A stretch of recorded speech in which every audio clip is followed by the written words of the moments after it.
El barrio judío de Tetuán. Historia y memoria.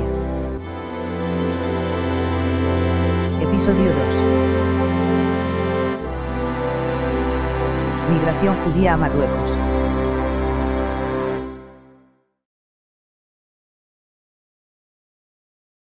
En marzo de 1492, tras la caída del Reino de Granada en Andalucía, los reyes católicos de España, Isabel I de Castilla, y Fernando II de Aragón, promulgaron el Edicto de Expulsión, que se hizo público el 29 de abril del mismo año.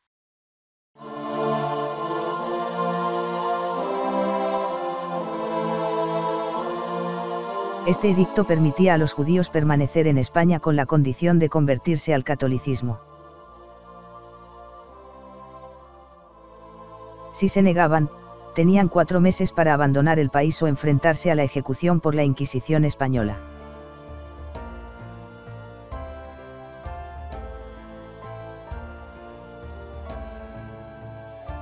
Tras esta histórica decisión, familias judías de Andalucía y Portugal se asentaron en Tetuán y otras importantes ciudades marroquíes.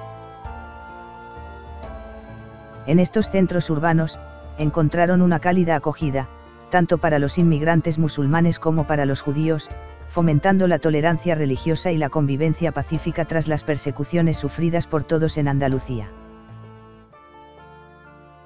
Esta comunidad se autodenominaba originalmente Megorasim, que significa los judíos expulsados de Andalucía y Portugal. También se les conoce como judíos sefardíes, cuyos ancestros provenían de España. Originalmente, hablaban un dialecto judeo-español distintivo llamado aquetía. Este es un dialecto ladino que combina palabras del español, el hebreo y el árabe. Cabe destacar que el nombre, aquetía, deriva de la palabra árabe, aka, que significa contar o narrar. Sin embargo, a principios del siglo XX, la mayoría de la población judía de Tetuán comenzó a hablar español, como lo demuestra la presencia de familias prominentes en la ciudad, entre ellas, los Almosnino, Vivas, Caz, Bentata, Benchatrit, Coriat, Benarroch, Falcón, Adida, Naón, Tourel y otras. El término, Megorasim, se refiere a los judíos expulsados de la península ibérica que llegaron al norte de África.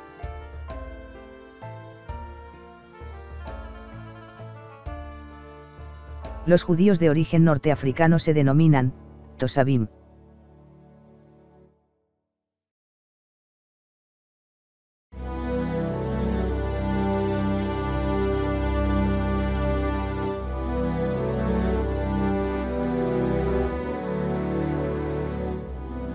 Según fuentes históricas, la ciudad de Tetuán poseía una vasta extensión de terreno al sur del Zoco Zara, o mercado de trigo, también conocido como Fedan, delimitada al oeste por murallas.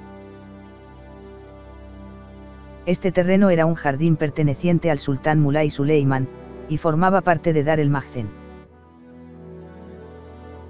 Contenía numerosos huertos y árboles, pero la mayor parte de su superficie era abierta y utilizada por los musulmanes para las oraciones al aire libre durante las festividades religiosas.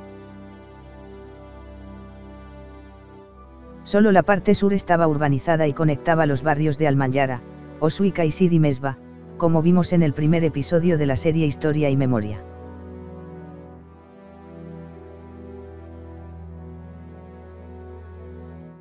Fuera de las murallas había algunos jardines rodeados de senderos, pertenecientes a familias andaluzas como los Atar, Ercini, García, Lebadi y Medina, así como a otras familias judías adineradas de Tetuán.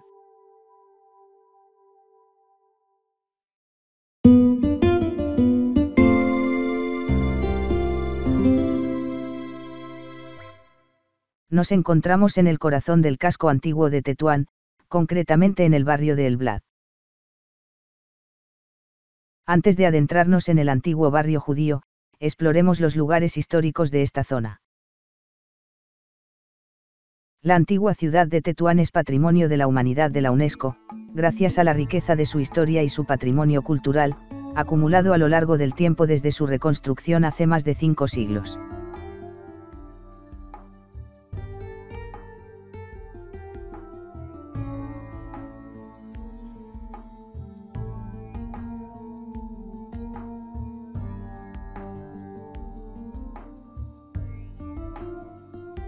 Este proceso de reconstrucción se desarrolló en varias etapas, dando lugar a la formación de 4 barrios principales: El Blat, Arrabda al Asfal, Rabda al Andalus y Almela.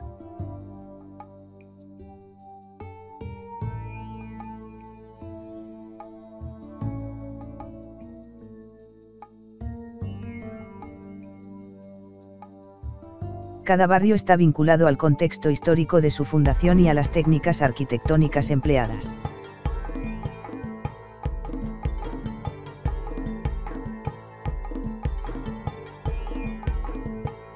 Entremos ahora en el Mela el Valley.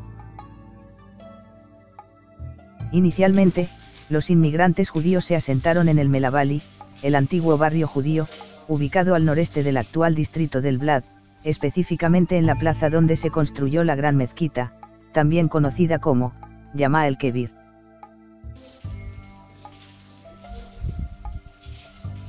Gracias a Eyim, hijo del gran rabino Abraham Vivas, quien está enterrado en el famoso cementerio Castilla de Tetuán, este barrio contó con un marco social y legal que perduró durante muchos años.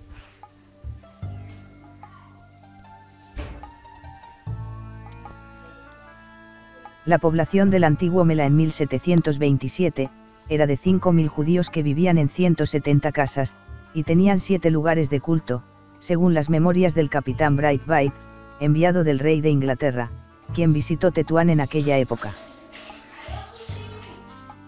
La mayoría de las casas se han conservado intactas, a pesar de la adición de algunos pisos y la construcción de tabiques interiores. Esta fuente también da testimonio de su patrimonio histórico, vinculado a la construcción de la mezquita Gailán en los siglos XVI y XVII.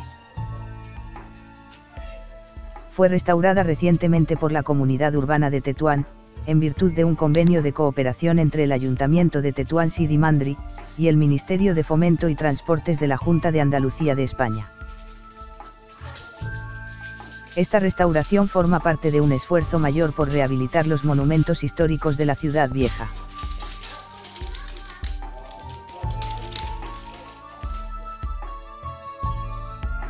No poseo registros históricos escritos sobre el antiguo Mela, ni sobre el tipo de casas que ocupaban los judíos antes de su traslado al nuevo Mela.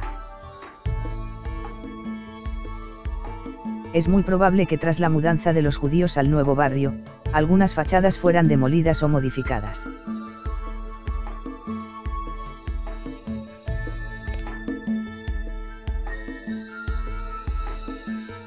La calle donde nos encontramos ahora es la que ha conservado el nombre de Antiguo Mela, porque está ubicada cerca de la Puerta de los Muertos, o Puerta de los Liafs, como se la conocía antiguamente, por donde los judíos accedían a sus cementerios.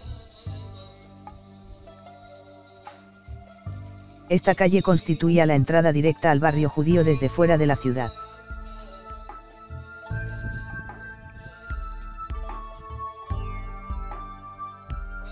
La ciudad de Tetuán era especialmente venerada por los judíos andaluces de la región, quienes la apodaron Pequeña Jerusalén, un título bien merecido dada su rica tradición jurídica, sus numerosos rabinos y sus muchas sinagogas y yeshivas. La elevaron a la categoría de importante centro religioso e intelectual, comparable a otras ciudades marroquíes como Fez y Marrakech.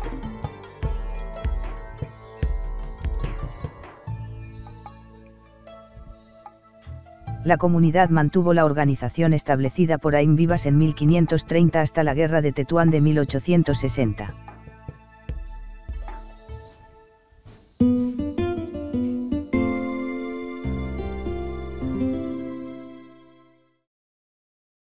Tras un decreto emitido por el sultán Solimán, al final de Yumada al-Ula de 1222 Hijri, correspondiente al 5 de agosto de 1807, se inició la construcción del nuevo barrio judío al sur de las murallas de la ciudad vieja de Tetuán.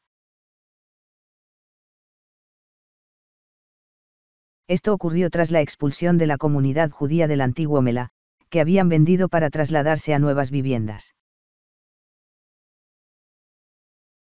Ingenieros portugueses supervisaron el diseño de las calles del nuevo barrio, caracterizadas por largos callejones paralelos y un trazado vertical sin calles continuas, lo que garantizaba la seguridad interna.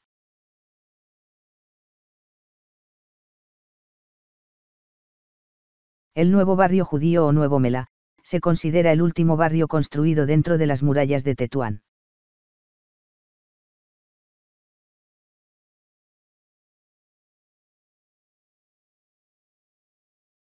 En este mapa típico del libro, Tetuán, una ciudad andalusí marroquí. La ciudad de Tetuán dentro de sus murallas es claramente visible, y al sur de la Plaza Fedán, una zona prácticamente sin urbanizar se está preparando para la finalización del nuevo barrio judío.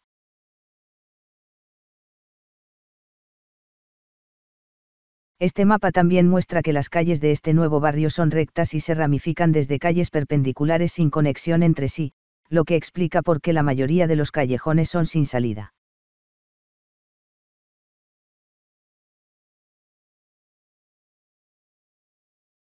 Durante muchos años, el nuevo barrio judío permaneció aislado y autosuficiente, con solo algunas parcelas edificadas en el sur, siguiendo el plano urbano de la ciudad antigua. Como pueden ver en el mapa, el barrio estaba protegido por una muralla, y su entrada principal era la Puerta de Mela, con su famoso arco que aún se conserva.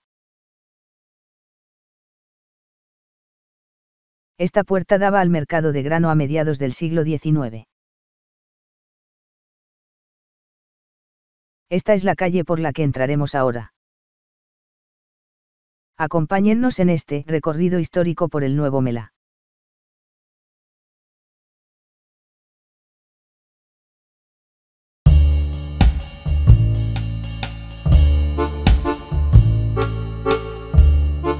El Nuevo Mela.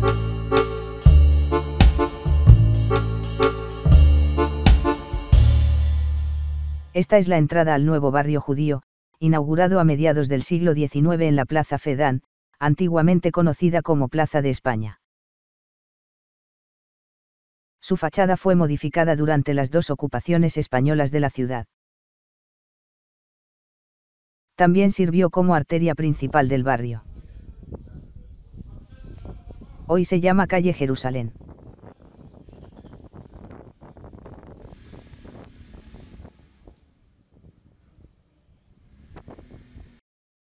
Originalmente se llamaba calle Llerena, según el mapa de Tetuán de 1860, en el que la administración española cambió todos los nombres de los barrios, calles, callejones, puertas y plazas de la ciudad vieja.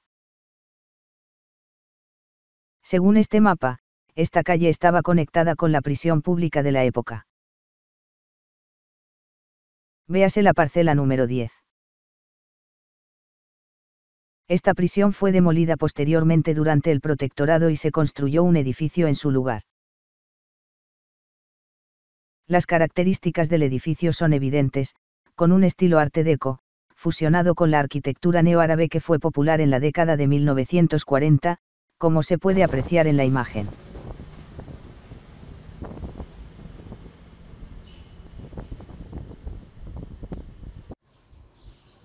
Aquí se encuentra la entrada al Callejón de Belén, donde se pueden encontrar todo tipo de productos lácteos, desde quesos hasta mantequilla fresca.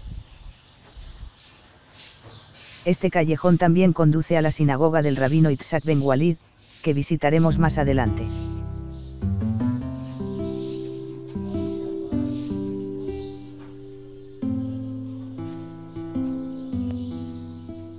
Esta calle estaba y sigue estando dedicada a las tiendas que venden frutos secos y dulces para las fiestas del Eid. Numerosos puestos ofrecen estos productos a los transeúntes y visitantes de la ciudad.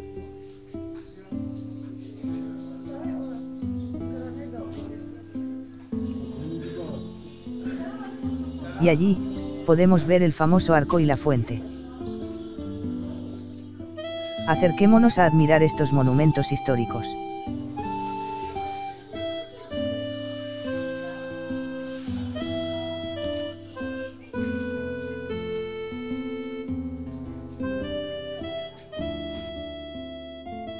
Esta fuente es una verdadera obra maestra arquitectónica, testimonio de una rica herencia cultural y humana. En el pasado, reunía a los residentes del barrio, tanto musulmanes como judíos, quienes se congregaban allí diariamente durante largos ratos, una práctica que se mantuvo durante muchos años.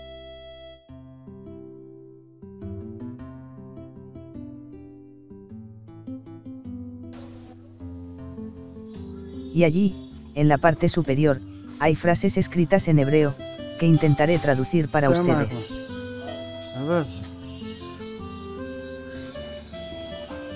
En la primera línea, se puede leer la siguiente expresión grabada en el mármol. Con gozo sacaréis agua de las fuentes de la salvación.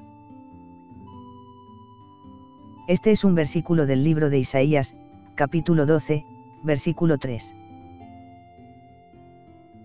La segunda línea contiene una fórmula de bendición y protección, la bendición de Moisés, Josué, Azarías y Joana, el día que entraron en el jardín del Edén.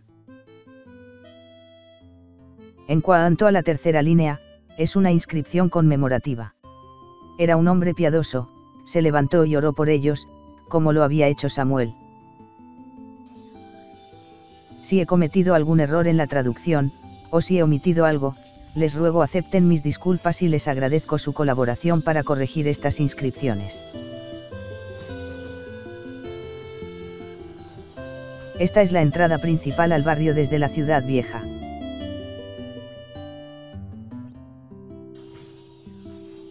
Se han tomado numerosas fotografías de este arco y fuente desde finales del siglo XIX.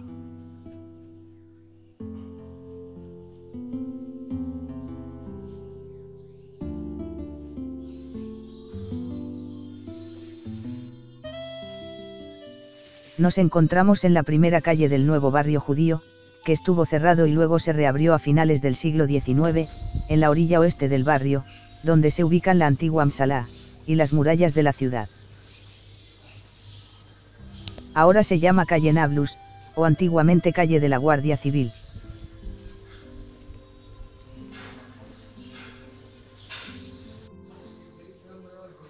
Y si entramos al barrio desde el oeste, es decir, desde el Msalakdima o Luneta, descubrimos una variedad de restaurantes, panaderías tradicionales y numerosos comercios en las plantas bajas de las casas. 4 callejones sin salida bordean esta calle. Este vídeo se grabó temprano por la mañana, por respeto a los transeúntes y residentes.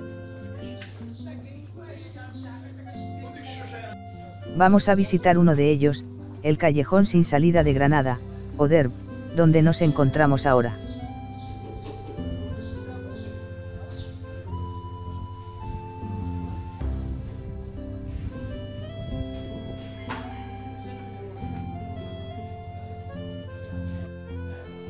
Al otro lado, paralela a esta calle, se encuentra la callejuela de Hebrón, también reabierta en el Msalakdima, donde antes no existía.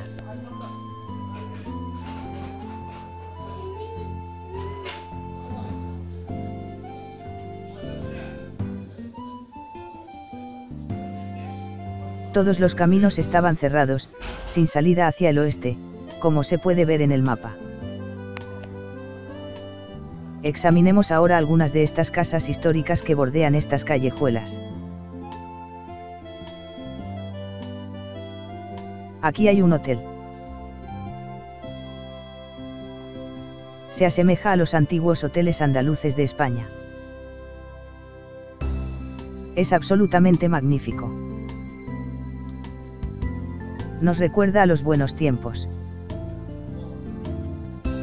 ¿Verdad?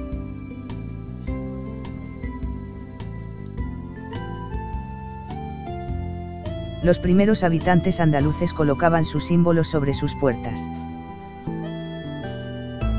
Estos símbolos representaban una granada, el emblema de Granada, mientras que otros usaban el símbolo de los 5 dedos.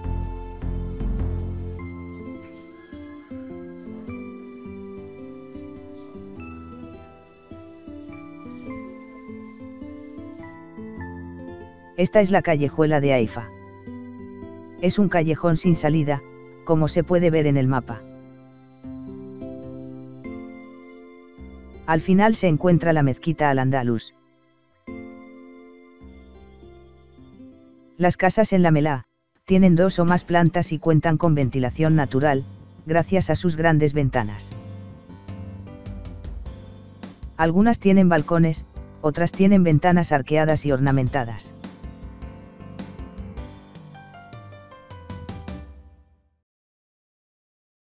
La planta baja suele estar reservada para tiendas.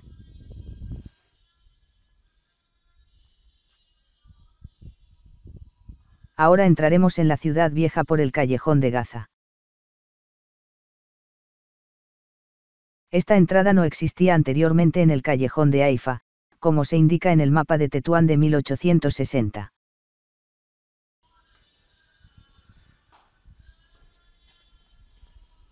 Sin embargo, fue inaugurada por la comunidad judía a finales del siglo XIX, para facilitar el tránsito entre el nuevo barrio judío y el mercado, convirtiendo esta calle en una vía principal vital, especialmente en su intersección con las calles Akia Fouquia y Almesda, que conforman uno de los ejes comerciales más importantes de la ciudad vieja.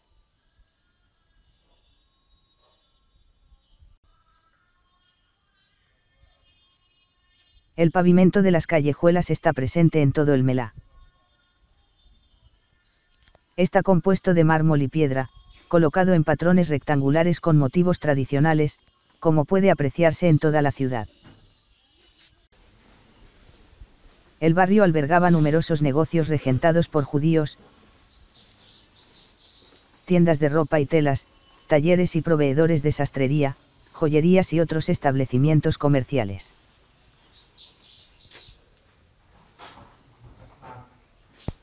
Dado que estas tiendas aún permanecen cerradas, en la pantalla se mostrarán imágenes relacionadas con estas actividades comerciales. A mediados del siglo XVIII, Tetuán era considerada la única ciudad del Reino de Marruecos que comerciaba con productos del Levante.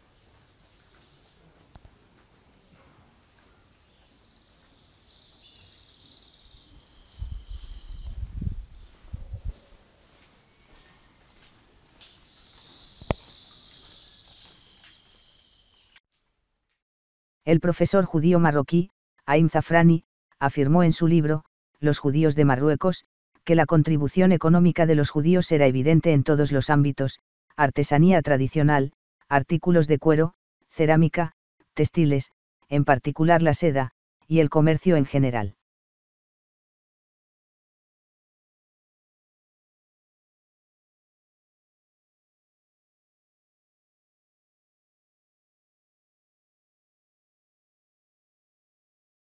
En el párrafo siguiente, el profesor añade que el comercio de telas importadas de todo tipo era sumamente floreciente.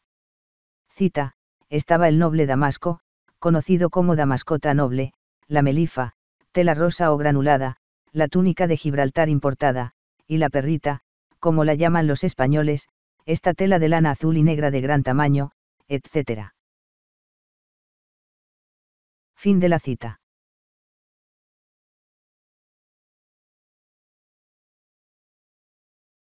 Ahora visitaremos la fuente de la calle Belén, y la sinagoga del famoso rabino Isaac Ben Walid.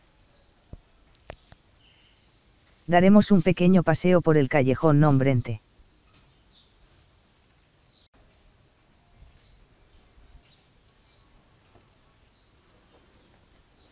Hay muchas más calles en el barrio, pero me he limitado a estas para no entretenerlos demasiado.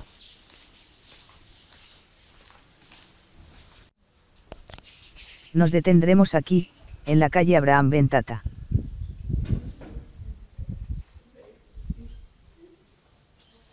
Luego nos detendremos frente a la calle Belén, donde se encuentra la fuente.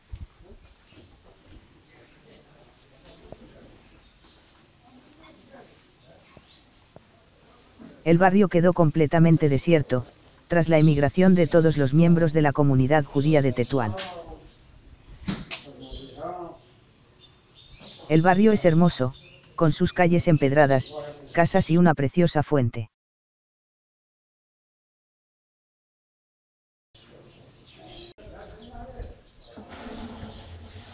Esta calle antes se llamaba calle Segorbe.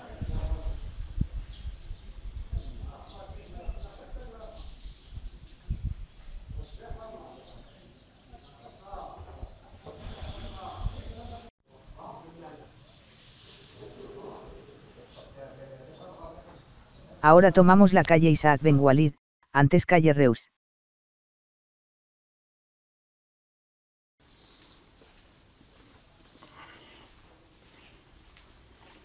Aquí está la sinagoga Isaac Ben Walid.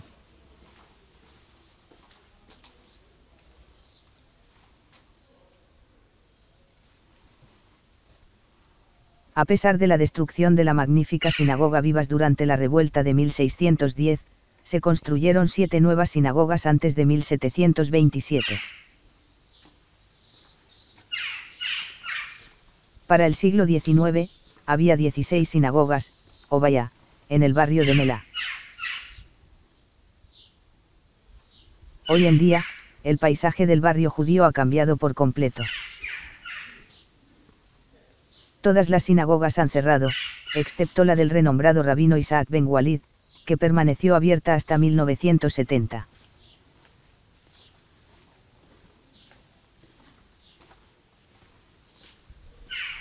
El edificio consta de una planta baja que alberga la sinagoga, y un horno de matzá para Pesaj. La primera planta, contiene una escuela rabínica y una oficina.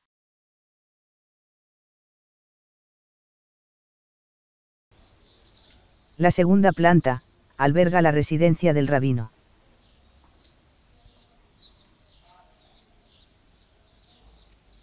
Todo el complejo, da testimonio de la vida comunitaria en el nuevo barrio judío, construido por Mulay Solimán en 1810. Actualmente, está abierto a los turistas y es accesible a los peregrinos que vienen a rendir homenaje a la tumba del rabino Isaac Ben Walid, cuya memoria es venerada por los judíos de Tetuán, en todo el mundo. También sirve como punto de encuentro, para investigadores especializados en el patrimonio judío marroquí, y constituye un puente cultural internacional.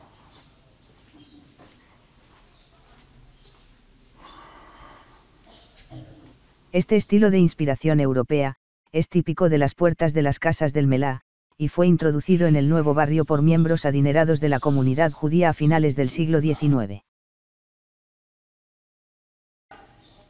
En esta ocasión, les recuerdo que a principios de marzo de cada año, los judíos de Tetuán celebran la fiesta de la Hilula, junto con muchos otros judíos marroquíes. Este evento atrae a más de 200 peregrinos judíos de todo el mundo. Al otro lado, en la orilla opuesta de la antigua calle de Reus, se encuentra el callejón Ben Malka.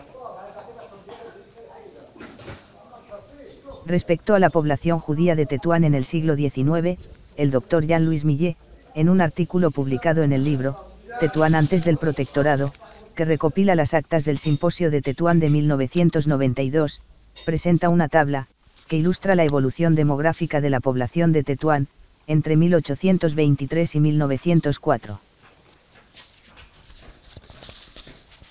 Un claro descenso de la población judía, atestiguado por todas las fuentes citadas a la derecha de la tabla, resulta significativo a este respecto.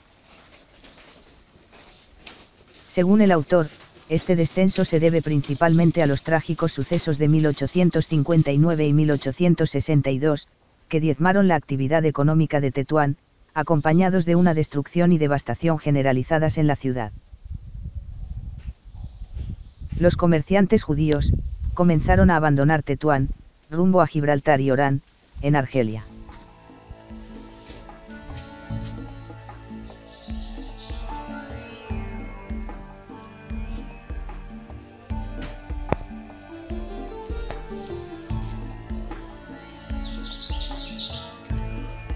El callejón, allá la máquina. Desconozco el significado de este nombre.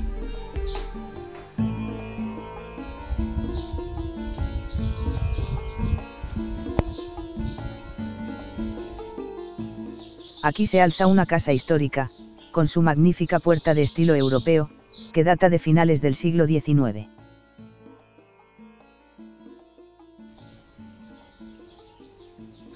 Su estilo recuerda a la arquitectura española.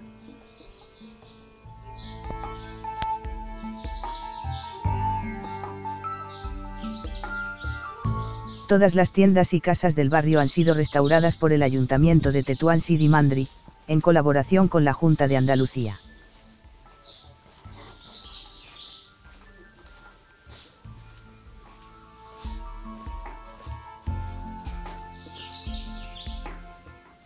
Nos encontramos ahora en una calle del barrio de Alols, que conduce a Suica, en el casco antiguo.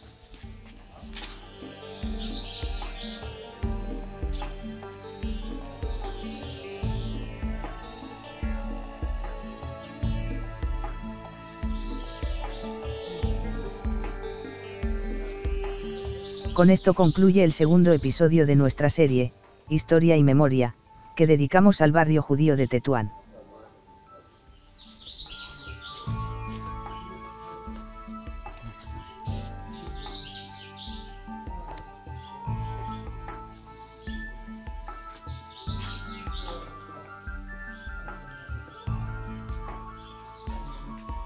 Desde Nakebat Almelá, nos despedimos con la esperanza de volver a verlos en el próximo episodio, si Dios quiere, que la paz esté con ustedes.